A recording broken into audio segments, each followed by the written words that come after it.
in Florida, all I did was personal injury, and Corey, I was miserable. These patients weren't invested in their care. They didn't take it seriously. They were only there because their lawyers told them they had to be. They were malingering. So I'm like, what am I doing with my life? I'm taking care of patients who don't want to get better. So fortunately, in Newport Beach, people are very invested in their health here, very serious about it.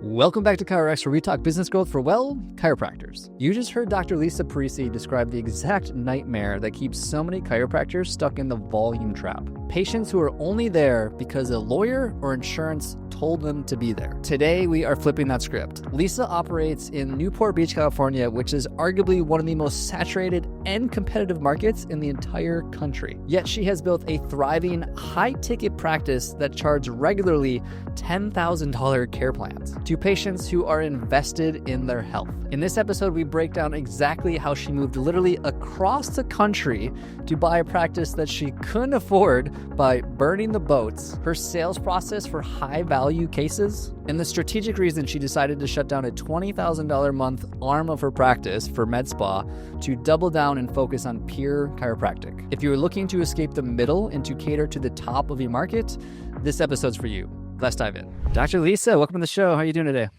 Good. How are you? I'm doing great. Thanks for doing this. I actually, prior to this, listened to a previous podcast episode that you did that I believe was recorded like 5 years ago now, maybe 4 years ago. And I'll be honest, it was impressive. Like you clearly have had a lot of passion for the practice that you built and have come a long ways since then, if I had to guess. But even back then, it seemed like you really had a good grasp of what you were doing with the practice. So I'm excited to dive into this with you. But really where I want to kick things off with you is I know that you moved across the country to buy this practice from somebody else, even though you didn't know the CVP techniques at that moment.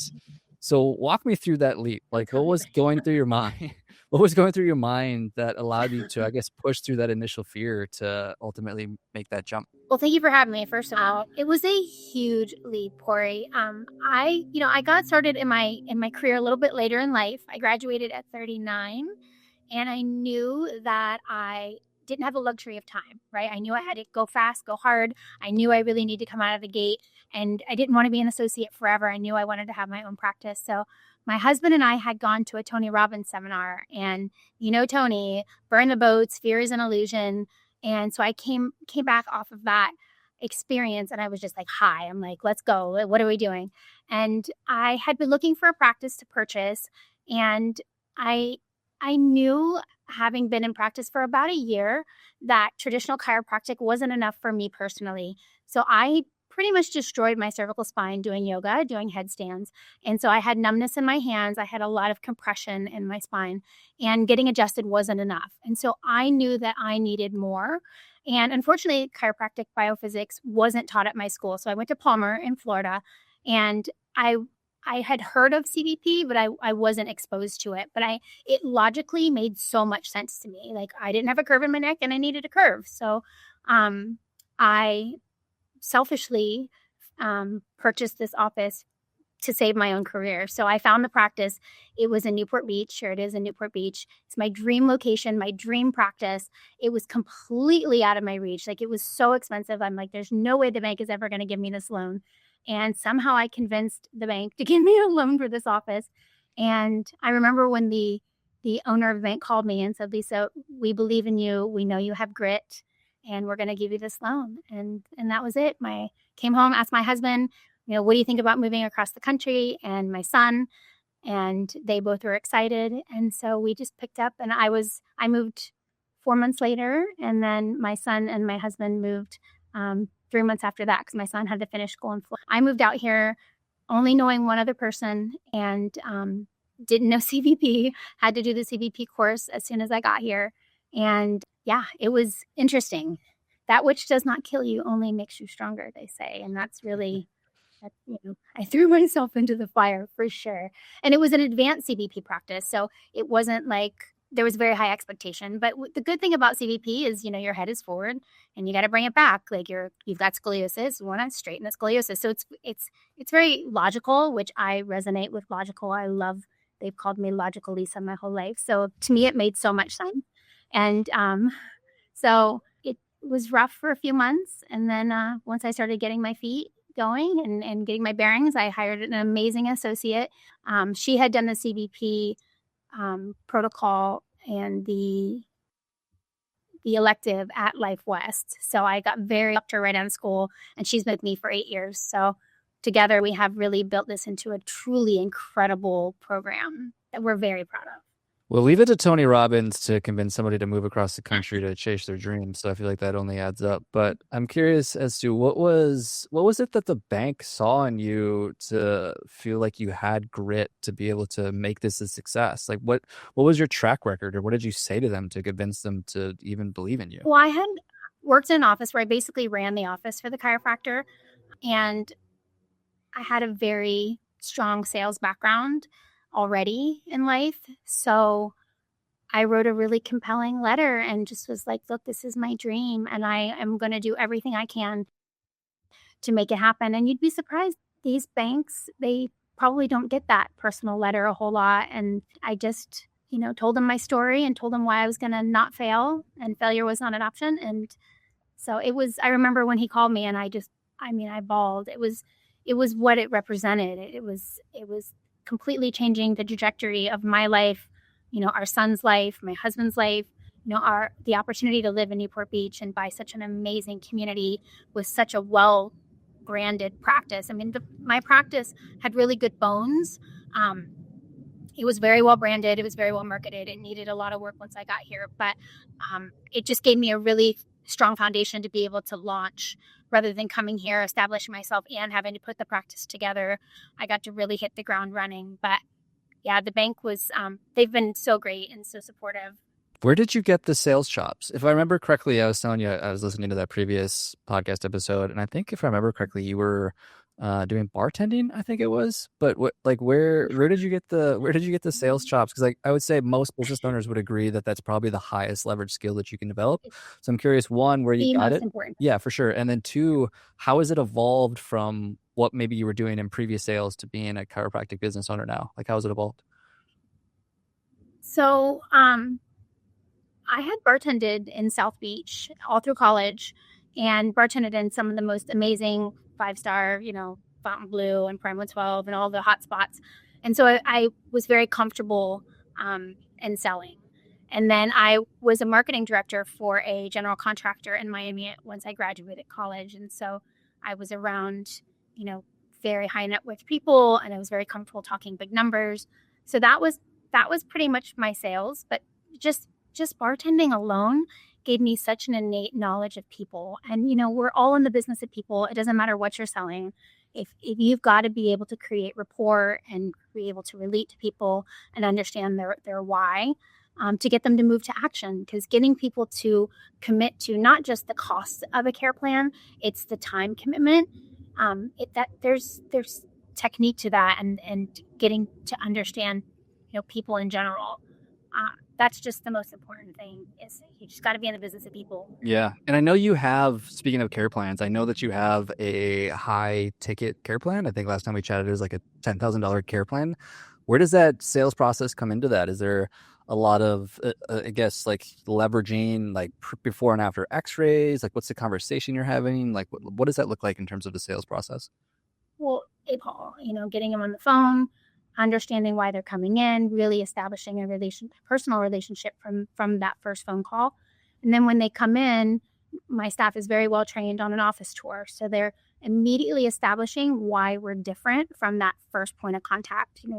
We are not traditional chiropractic. We're very different and unique from, most chiropractors. And so whether you're selling chiropractic biophysics or whatever technique you're selling, it's really establishing authority and establishing why you're different, because otherwise they can go down the street to Joe Schmo chiropractor and probably pay a lot less, but not get the same results. So I'm very fortunate that my staff gets on traction. We all believe in it wholeheartedly. And, both of my CAs were both patients before they became CAs. One has scoliosis, one has a really significant short leg and migraines. And so they've all been through the program. They've both been with me 5 to 6 years. So everybody believes in it. And so that is so important, because people feel that. People feel your energy more than they feel the words coming out of your mouth. So just from the office tour. And then I spend about an hour with every patient on day one, just really understanding why they're in my office, what is the pain, how is the pain affecting their lives, like really understanding what they call a ruin, basically. And then painting the transformation, and this is how it's going to change the trajectory of your life. Because the beautiful thing about CBP is that we do get to show before and after x-rays. We do get to show measurable differences on our x-rays that they can take to their primary care who's poo-pooing or, what are you doing going to a chiropractor? And be like, look, like, here's my before and after. I clearly am healing. And I think that is incredible. I don't know of any other or many other techniques that are able to show, qualitative, quantitative before and after x-rays. So people love that we are a program. We're rooted in 3,000 research articles that I'm happy to send them. So it is evidence-based, it is research-backed, and people really like that. So I don't frame us as chiropractic. I frame us as chiropractic is a component to our program. We are truly spinal rehabilitation. We are reverse aging your spine in going through this process. So it's not just whack and crack and send you on your way. For the chiropractor that's curious about, or even I guess just thinking about raising their prices, I'd be curious as to what you would say to them that has fear around raising their prices, and also how you differentiate maybe a day one and a day two. Because I can safely say, I've said this many times, is that the price of your services is probably one of the highest lever items that you can pull in order to just overall increase revenue into a business. But I think a lot of docs, I'd say most docs, I'd say probably 99% of docs are fearful of that. I'm curious how you would give them advice. Well, isn't it Alex Hormozy that says you're either catering to the bottom or you're catering to the top, but if you're in the middle, you get lost? Isn't he saying something? Yes. I think it says something like that. So you really have to decide, do you want to be a doctor and see 500 patients a day? Or do you want to solve a high value problem for the rich, for the wealthier people that can afford a higher ticket item and not have to see 500 people a week and be a more boutique experience? So for me, I don't want to kill myself, basically, adjusting 500 people a week. I want to have longevity in practice. So I really wanted a boutique experience for my patients. We raised prices last year. I just signed the lease on our new space 2 days ago. So we will raise prices again when we move to the new office. One of the things that I am going to get away from is discounting care. I think as chiropractors, we want to discount, we want to give away the house, and we want people to feel like they're getting a bargain, even with the high ticket item. But what we're doing instead is shifting to a continuation of care credit, where instead of a 15% discount, we're going to give 5% of their total value of their care plan, as long as they pay in full, towards continuing care. So that'll incentivize them to continue care, first of all, and give them an incentive to pay in full. What we notice about patients that pay in full, they're more committed to the program and they're more invested. In Florida, all I did was personal injury, and I was miserable. These patients weren't invested in their care. They didn't take it seriously. They were only there because their lawyers told them they had to be. They were malingering. So I'm like, what am I doing in my life? I'm taking care of patients who don't want to get better. So fortunately, in Newport Beach, people are very invested in their health here, very serious about it. So this is more, the type of people that I would prefer to take care of. So coming out here and having a cash practice, there was no other option. The state of California does not like chiropractors where insurance is concerned. We've tried to bill insurance. It doesn't really work. They pay $30 for an adjustment. And our overhead here is exceptionally high. So you just can't do that and expect to keep the doors open. So having that high ticket care plan and having a higher cost per visit is really, really key. And then also giving them incentive to keep, having that high PV and the PVA actually, and making sure that they're having longevity in your practice is really important. It's less expensive to create a current patient and keep them going than it is to create a new patient. It's always fascinating to me how often I've had that conversation about insurance-based versus cash-based. Because even when I used to practice in healthcare, I can safely say that I was in a clinic that was very, very insurance-based. Like we're talking Medicare, Medicaid. And I can pretty clearly tie the fact that it's probably one of the biggest reasons that I really just didn't enjoy my career is because exactly what you said is that they didn't really care to be there. They're only there because the doctor told them to. They didn't actually care about their health. And it was exhausting, to say the least. Yeah. Yeah. So it's Because not, they want you to do all the work for them, right? They're not yeah, invested in their own health. 100%. But speaking of that, you mentioned this large overhead that you have at your practice, and congrats, by the way, of the new location, which I'm sure probably only Thank increased you. that overhead. But I know Really. you've been very, Oh, I yeah. know you've been very open about scaling too fast and kind of watching that overhead spiral. What would you say is like the danger zone, I guess you could say, or like how does a clinic watch out for that, and how do you avoid growing too quickly?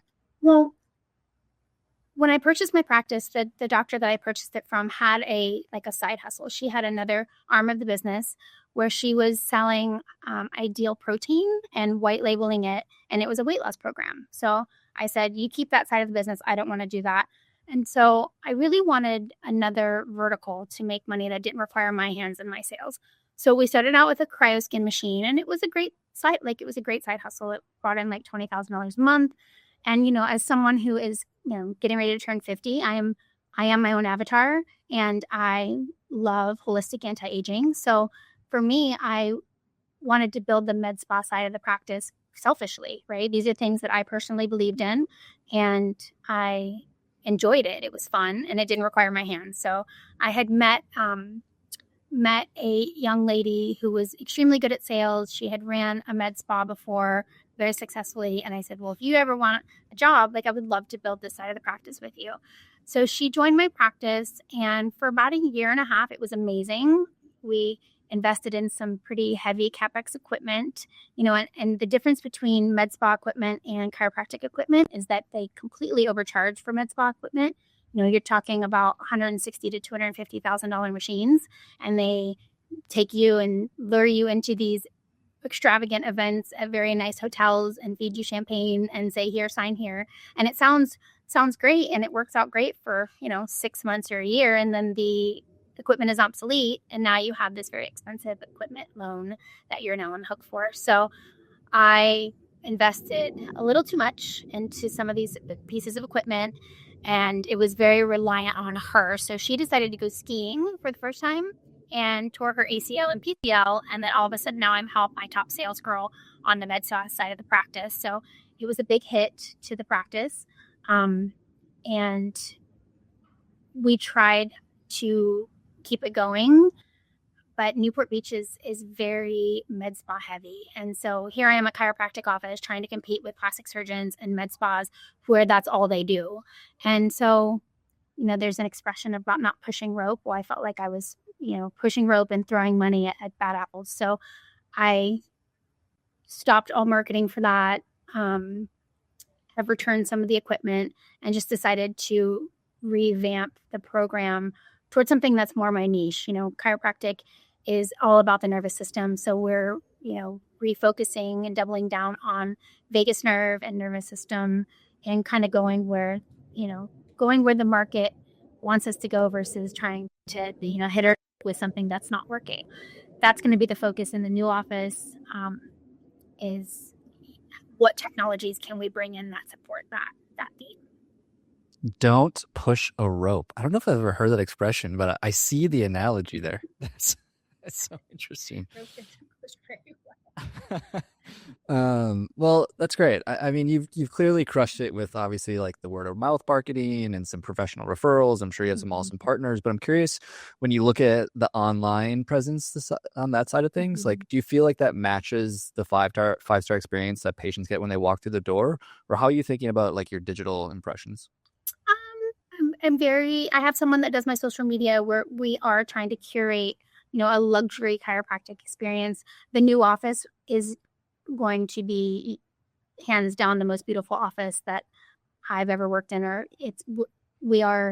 already picked the finishes that I was very fortunate that the landlord is doing all the TI for me. So we're building it out beautifully. We are expanding, and the new business model we learned a lot of lessons, or I learned a lot of lessons in the past 8 years of what not to do. So the new office will be subleasing 3 of the offices, and I'm going to do an application process. It will be a curated collective of wellness providers. So probably a naturopath, someone that does holistic anti-aging and med spa, regenerative anti-aging. And then I'm in talks with a restorative dentist that does palate expansion, area expansion, cosmetic dentistry. And so we will have an in-network group of people that refer to each other, and that will cover my overhead, ideally. Are you open to sharing about like what some of these metrics or numbers look like? Because it seems like there's what sounds like with this new location, probably a pretty heavy overhead. You have quite a, what sounds, really? It sounds like you have an Not expensive bad. staff. Mm-mm. Okay. No, because it's a Costa Mesa location. So Newport, if you have a Newport location, that the cost per square foot is much higher than a Costa Mesa location. And Costa Mesa is a mile from my office. So also there's a lot more office spaces for rent now. So the competition is greater to find good tenants. So the landlord was really excited about working with us because of our history. There's also a biohacking center in there that my girlfriend owns, and we're going to piggyback off each other's businesses. So the landlord loved that concept as well. And we'll be able to do events together and really complement each other's and be able to provide more to our patients than not just the collective of practitioners in my office. So it's the collaboration aspect is so important. I think that's been the biggest driver of my business in the past couple of years, because people want to know somebody that knows somebody. The digital marketing space doesn't work anymore. Running Facebook ads and Instagram ads, it's just it doesn't. They're cold leads, and I spend an hour with every new patient on day 1, and then an hour on day 2. So it's 2 hours of my time, not let alone staff time to mark up the X-rays and everything else. So if we, processing cold leads it's a time suck, and it's an energy drain on the whole office. So, when people come in, there needs to be a high likelihood of them closing. Do you know any of your like percentages, I guess, in the sense, I mean, you're obviously doing over 7 figures, but what is like what's that in relation to, I guess, your revenue versus profit? Like do you know your percentage to that? I'm closing probably 75%. The biggest hindrance to closing a patient would be, because we expect patients to come 2 to 3 times a week for an hour to an hour and a half, is time or distance. Like if they don't live within 10 miles, the likelihood of them coming that often is a lot less. That being said, we have patients that come from Inland Empire and LA, and they do make the commitment because there is not a CDP doctor in LA County or LA area proper. So we will have patients that travel. I would say like 75%. We do, and I have lowered my overhead a lot. At one point we were 14 staff. Now we're down to 4 of us. And I've really I've the girls that I have are super strong. They're able to do multiple different things. So instead of having like a front desk and a dedicated front desk, I have girls that can hop back and forth, because when patients are in traction, they're sitting there for 15 minutes. We can utilize their time at the front desk instead of just sitting there waiting for them to get done. So my other doctor is very strong at systems and optimizing the staff time.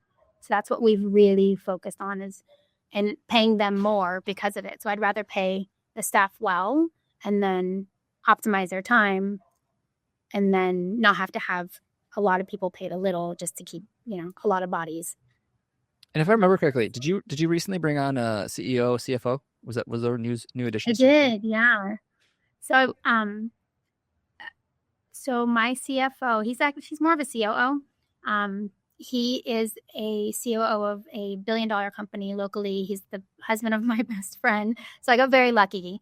And he's taking on the business. So now we are reverse engineering an exit in 5 years. So the goal is to really set this office up to be sold. My mother my whole family lives in Florida, and my mother's getting older, and I really want to have the flexibility in the next 5 years to be able to travel back and forth. So that is the goal right now.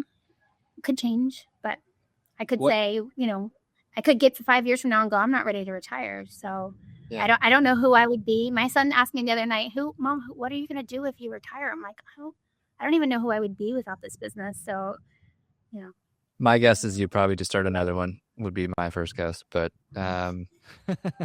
so how has that changed your role then? I mean, obviously it probably puts you more in the visionary role. So that's one side of the question. And the other side of that question too, that I wanted to make sure to tap into are what are maybe the key pillars that somebody needs to make it exitable? Because I know that is actually kind of a rare thing in the chiropractic industry, to be honest, is to have a practice that you can exit, because a lot of times it's reliant on another doctor to step in and fill your role. So I'm curious as to what are the key aspects of making that possible for a clinic? First of all, don't name your business after you. That's huge. And I've been very cautious to be, I am the face of the business to an extent, but I don't make it about me. The biggest thing when I've talked to investors and private equity, because I've already had people interested in buying the business, is having the CEO be the CEO, me not physically in the office practicing. That is the single biggest thing, and really stepping away from it. Yeah, that's the biggest thing. Also having multiple streams of revenue. So the goal with the 3 practitioners that I'll bring in is they will have a low rent. We will take 15% of their gross collections because it is collective. And then I help support them and help get them busier. And so at least having my rent covered, it just looks more attractive to a buyer. They also are looking for some intellectual property.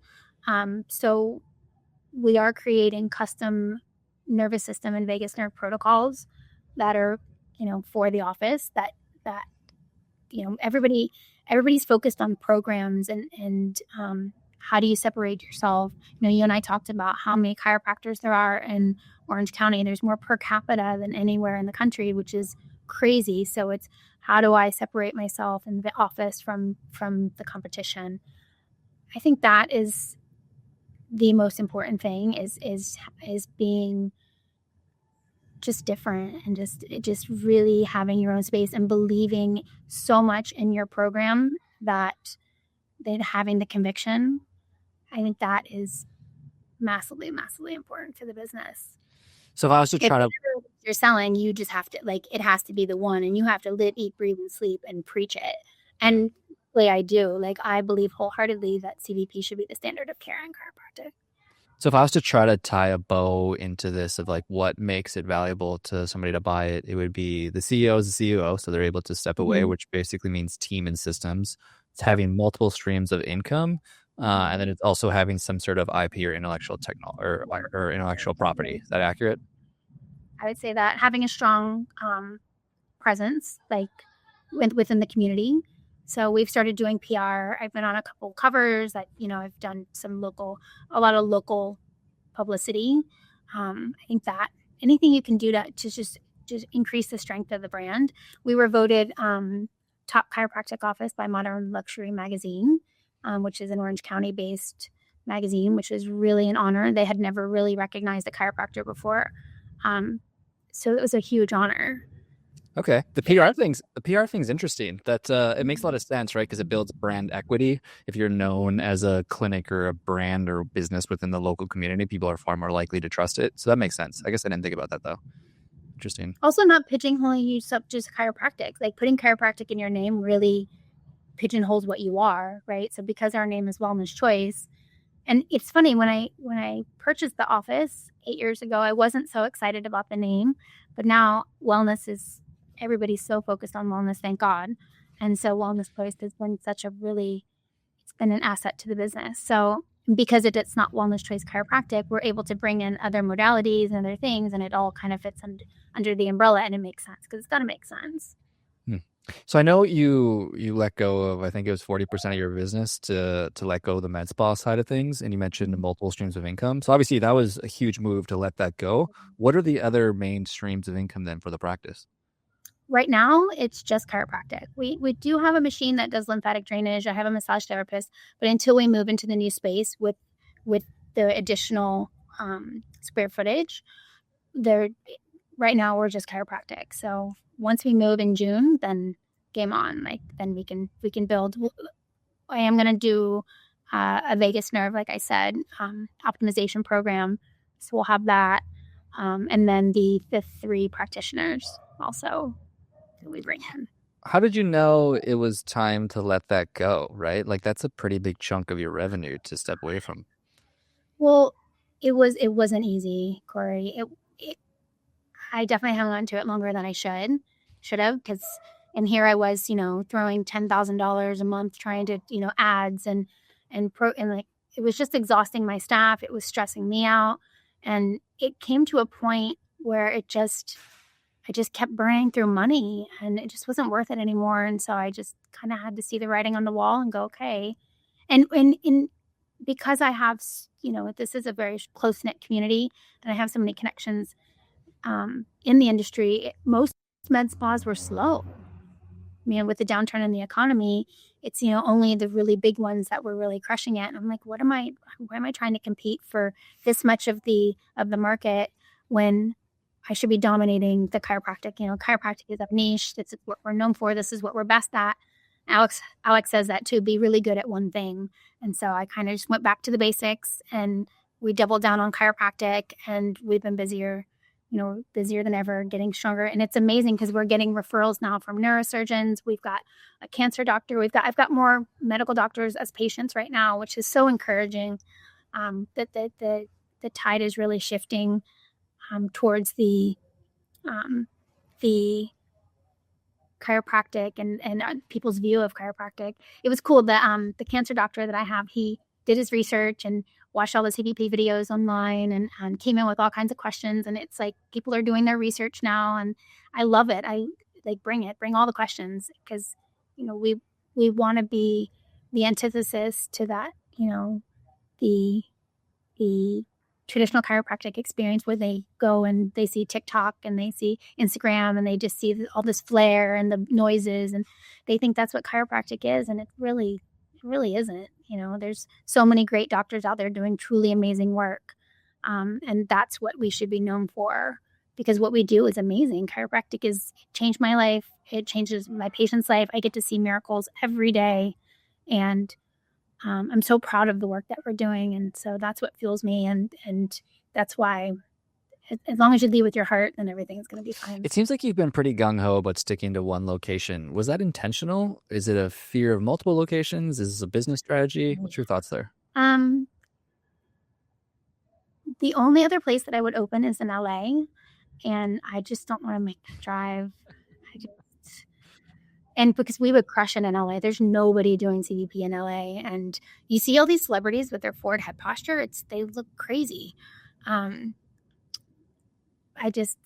For my own sanity, it's really the reason why. The restorative dentist that I'm talking to, she has an office in Beverly Hills. We are considering, having a footprint there with her. But again, I would probably just put a doctor there, and it'd be like a feeder to our office, because have you seen the traffic to LA? It's terrible. People getting on. I take care of car accident patients from driving back and forth to LA. So my nervous system couldn't handle that. Well, I mean, you are obviously insightful enough to know what you do or don't want to do, right? I think a lot of times business owners get caught up in chasing the money, and it seems like you've done a pretty good job of not necessarily chasing the money and just hopefully trying to do what scratches your own itch, obviously with the med spa and the kind of practice that you provide and where you provide and all those things. So that's good to hear. I'm sure your yoga plays a lot into this as well, because I think if I read correctly, you've been doing yoga for 30 years, which is crazy. You have to prioritize your ability to handle the stress, and I want to take it on. Like, it's just not worth the money to me to do that.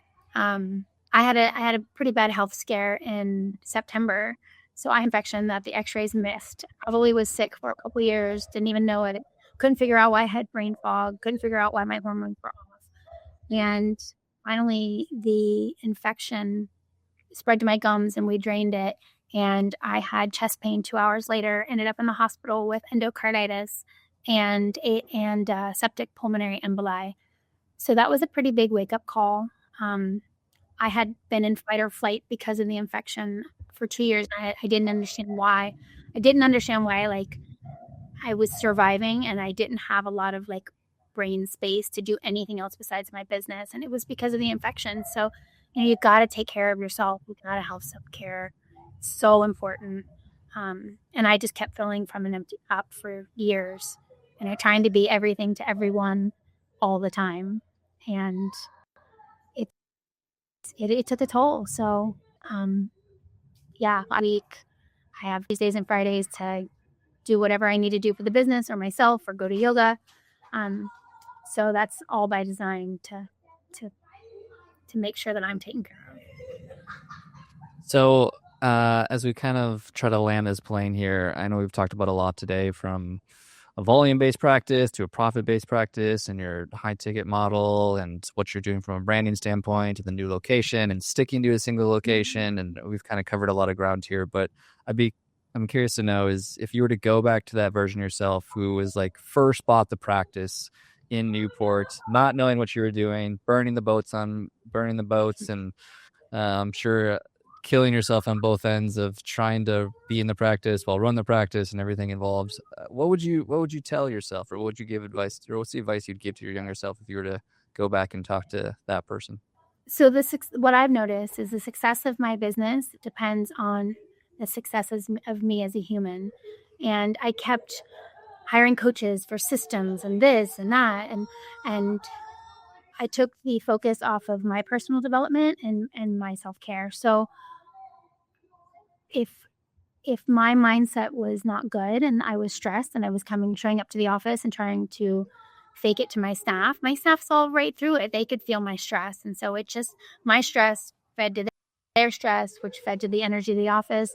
And so once I refocused on myself, and it really just my business again, and really worked on my mindset. My mindset is everything. I mean, whether it's affirmations, or because as a business owner, all we think about is our business, right? We spiral, we ruminate, we've got numbers all the time in our heads, and we're trying to mentally calculate things and project scenarios that can future happen, or is the dollar going to crash, or whatever it is, things that we have no control over. It's like, okay, how do I stay present? How do I not freak out about the past or freak out about the future? Just stay in the moment. Yeah, I did a Joe Dispenza seminar in March. So incredible, Corey. Oh my God. I had never experienced, and I had been meditating for years. Just really going inward and shutting off. That's why the yoga is so great, because I can't have my phone. You can't be anything but present.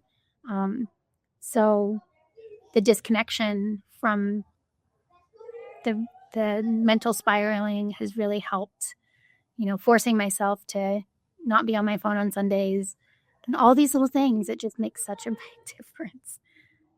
And it really changed my business. Like, you'd be so surprised how much your mindset as the owner affects your business. Well, belief drives everything, right? Like, what's the cliche statement by, I think, Henry Ford, whether you think you can or you think you can't, either way you're right, or something along those lines. I mean, that drives everything. So your business is directly tied to your personal success, but totally get it. Yeah. So it's so important. Where can people find you? What's your plug? What's the best way to reach out and connect with you? So we're on Instagram at Wellness Choice, and I'm at Dr. Lisa Parisi. I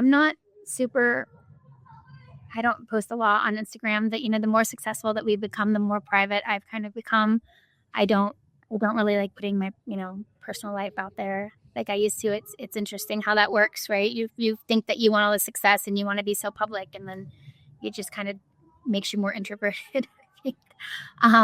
We are going to be starting a program to help chiropractors that don't want to do posture correction, but they want to be able to offer corrective exercise and dental rolls to their patients. So if anybody would like help with a patient they're stuck on, and they want to help do some corrective exercise, but they don't know how to get started, we can put the program together for them. We've done this with a couple patients now. They've continued to go to their chiropractor very successfully. All we've done is uploaded their x-rays, prescribed very specific corrective exercise for that patient, given them the heel lift that they need, the dental roll, and they've gotten really amazing results. So it doesn't have to be, a whole CBP program to be able to change people's lives in a positive direction. So if anyone needs help, we're here to help.